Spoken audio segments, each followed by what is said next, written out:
थोड़ा सा इस पूरे डिस्कशन में सुरभि आपको शामिल करना चाहता हूं। एक्चुअली हमारा आज का फोकस है कि यूनियन बजट में जो युवाओं के लिए प्रावधान किए गए हैं उससे हमें क्या फायदा होने जा रहा है, समझने की कोशिश करें आप जैसे यंग एंटरप्रेन्योर से। चूंकि आप career.com चलाती हैं, अगर आपने बजट देखा हो तो युवाओं के लिए नए भारत के लिए क्या कुछ उम्मीदें आपको दिखाई देती हैं, उसी से शुरुआत करते हैं, फिर मैं फॉलो अप पे आता हूँ प्लीज। मेरे लिए सबसे इम्पोर्टेंट है जो segment job focus and digital assets का फोकस गवर्नमेंट ने किया। आई थिंक मेरे लिए वो सबसे बड़ा हाईलाइट था। डेफिनेटली वी ऑल न्यू कि ये हम वन ऑफ द लार्जेस्ट सिर्फ इकोनॉमिक ग्रोथ वाइज कंट्री नहीं है, बट हम एक लार्जेस्ट डेमोग्राफिक डिविडेंड का भी एडवांटेज है हमारे पास।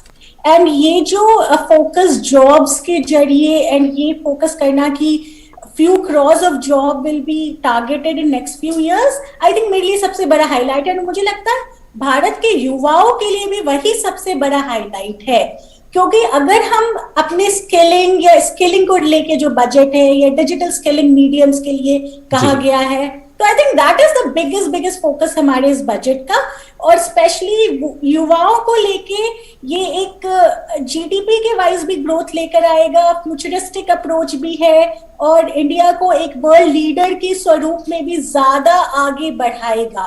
तो मेरा फोकस पूरा इस बार के बजट पे बिल्कुल जॉब्स, एजुकेशन, स्किलिंग, रीस्किलिंग वाले सेगमेंट पे रहा है। एंड ऑल्सो सबसे highlight for startups and entrepreneurs ये रहा है कि गवर्नमेंट ने डिस्पाइट डिजिटल एसेट पे टैक्सेशन की बात की है, बट बहुत इंपॉर्टेंट है कि उस गवर्नमेंट ने क्रिप्टो करेंसी जैसे डिजिटल एसेट माना है, राइट, उसको एक्नॉलेज किया है। I think that is very very important. वो दूसरी बात है, उस पर टैक्सेशन है नहीं है वो डिफरेंट है, बट बहुत इंपॉर्टेंट था कि उसको एक्नॉलेज किया जाए एक पॉलिसी लेवल पे। बिल्कुल सही कहा आपने कि वर्चुअल एसेट्स को रिकॉग्निशन देना और उनको एक लेजिटिमेट पोजीशन देना न्यू इकोनॉमी में, वो बहुत इंपॉर्टेंट था। किसी भी सेक्टर में एम्बिग्युइटी अगर होती है तो वो किसी के लिए भी फायदे का सौदा नहीं होती है। हर्षा, अगर हम आपसे समझना चाहें, और शायद अगर आप कुछ स्क्रीन शेयर कर रहे थे, इससे पहले वरुण ये बोल रहे थे कि जो डिफेंस सेक्टर, मुझे पता है कि आप डिफेंस सेक्टर के साथ भी काम कर रहे हैं, जो हमने ये देखा है कि डिफेंस सेक्टर, डीआरडीओ और बहुत सारे जो स्ट्रेटेजिक सेक्टर्स थे उनको अब धीरे धीरे, स्पेस इंक्लूडेड, अगर उसमें स्टार्टअप्स को जो एकेडमिया है, प्राइवेट इंस्टीट्यूशंस को अगर शामिल किया जाता है, क्या फायदा होगा और क्या इसका जो डायरेक्शन है वो अगले 5 साल 10 साल में कहां जाता हुआ दिखाई दे रहा है, अगर हम समझना चाहें। 5-10 साल नहीं, वो जो वरुण कह रहे थे अभी हम ऑलरेडी कर रहे हैं। रोबोट्स को ऑलरेडी हम बॉर्डर पे लेके जा रहे हैं। तो we are actually doing not just make in India, अभी क्या हो रहा है, मेक इन इंडिया के साथ design in India, invent in India, which is the beauty of startups. जो अभी स्टार्टअप्स को एनकरेज कर रहे हैं, क्या हो रहा है, बहुत सारा इनोवेशन ऐसा लग रहा है कि a lot of things are being made first in the virtual world and then they are being brought into the real world.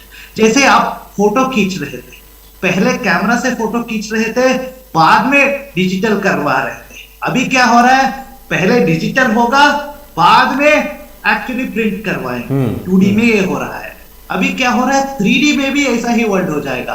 पहले आप आएंगे, हमारा स्किल मेटावर्स में आएंगे, कोई वन प्रोडक्ट वन डिस्ट्रिक्ट जो बनाया है, अज्यूम कि हमारा मेटावर्स में आके वो हॉलो वर्ल्ड में शोकेस करेंगे कि एक डिस्ट्रिक्ट, पूरा एक ग्लोब आ जाएगा 3D में आपके सामने, और आप जाएंगे उत्तर प्रदेश, उसका एक डिस्ट्रिक्ट जाएंगे, उसका कोई अनोखा जो भी प्रोडक्ट्स है, जो भी हैंडीक्राफ्ट्स है, जो भी आपको खरीदना है, उधर से आप खरीद सकेंगे। ऐसे ही जो भी रोबोट बनाना है, पहले हम वर्चुअल वर्ल्ड में पूरा, अभी जेएनके का मैप बना दिया, अभी मान लो इसका किसी को ट्रेन करना है, आर्मी लोगों को, किसी को भेजना है रोबोट को, तो इधर से ही वीआर में वो हेडसेट लगा के रोबोट भेज के, वो रोबोट जो भी दिख रहा है आपको इधर दिख जाएगा, और आप एनिमीज को ऐसे ही टारगेट कर सकते हैं। ड्रोन में जो भी जा रहा है इधर ही दिख जाएगा। सो ऐसा बहुत सारा एडवांसेस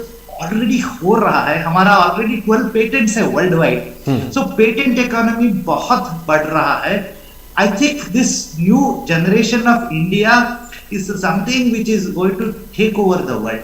25 साल is too late. 10 years is too late. अभी next 5 years में कितना बदलाव आएगा आप देखते रहिएगा.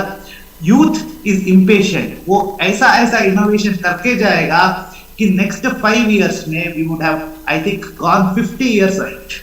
डॉक्टर अनुसुईया, मैं देख रहा था कि मुझे शायद बहुत सारे लोग होंगे जिनके साथ मुझे भी वो दिक्कत थी कि मैं ऐसे सैनिटाइजर्स को क्यों यूज़ करूं जिसमें अल्कोहल का कंटेंट हो. आपने अल्कोहल फ्री सैनिटाइजर इस देश को दिया. उस वक्त एक बड़ी रिलीफ समझ में आएगी, चलिए कम से कम एक प्रोडक्ट है जो एक ऑर्गेनिक प्लांट बेस्ड प्रोडक्ट है. और हमारे एक दोस्त ने कहा शायद ऑर्गेनिक्स में अभी बहुत पोटेंशियल है जहां पर भारत अपनी एक अलग पहचान बना सकता है. इस बार हमने केमिकल फ्री फार्मिंग का कॉरिडोर बनाने की बात की है, इकोनॉमिक कॉरिडोर की तरफ.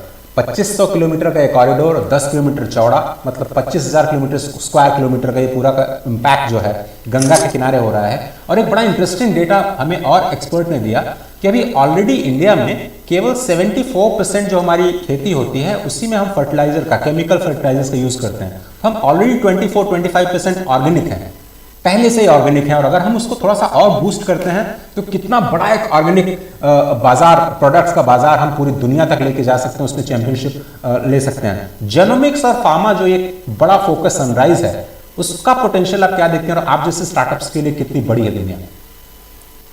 जी, तो पहले मैं शुरू करना चाहती हूँ ये बोल के कि सस्टेनेबिलिटी, ये युवा की बात हो रही है, हमारे यूथ की बात हो रही है जिनमें पेशेंस लेवल बहुत कम है. और इस इम्पेशेंस को पिवोट करके ये बहुत सारा इनोवेशंस और बहुत सारा इन्वेंशंस कर रहे हैं जो हमारे बहुत इम्पैक्टफुल हो रहे हैं. तो ये जो युवा है हमारे, इसमें एक और बात है, वो है सस्टेनेबिलिटी पे लोग बहुत ध्यान देते हैं. हमारे जो जनरेशन है, हमारे लिए सस्टेनेबिलिटी बहुत इंपॉर्टेंट है. आप अगर प्रीवियस जनरेशन में जाएंगे या प्रीवियस जो इन्वेंशंस देखेंगे, वहां पे देखेंगे प्रॉब्लम तो सॉल्व हो रही है, बट प्लैनेट के ऊपर क्या होता है या प्लैनेट के ऊपर क्या पॉल्यूशन, क्या इफेक्ट होता है, उसमें ज्यादा फोकस नहीं दिया गया है. बट अभी का जो इन्वेंशंस है, अभी का जो सोल्यूशंस है, एसडीजी गोल्स को सामने रखते हुए करा जाता है. और हमारे इसलिए हमारा जो सैनिटाइजिंग लोशन है वो अल्कोहल फ्री है. इसका मतलब ये है, इसमें कोई अल्कोहल का क्या होता है कि half life of alcohol on skin बहुत कम टाइम के लिए होता है, तो वो इवेपोरेट तो कर जाता है, बहुत जल्दी डिसइंफेक्ट भी कर देता है. बट प्रॉब्लम ये होता है कि वो स्किन बहुत रफ हो जाता है, इरिटेट हो जाता है. तो इसीलिए केमिकल फ्री और सेफ और लॉन्ग टर्म इफेक्ट को ध्यान में रखते हुए इन्वेंशन करना बहुत जरूरी है. ऑर्गेनिक की तरफ जा रहे हैं अभी, तो बहुत ज्यादा इन्वेंशंस ऑर्गेनिक की तरफ जा रहे हैं. तो ये सब की बहुत आवश्यकता होता है इंडिया को और आगे लेके जाने के लिए.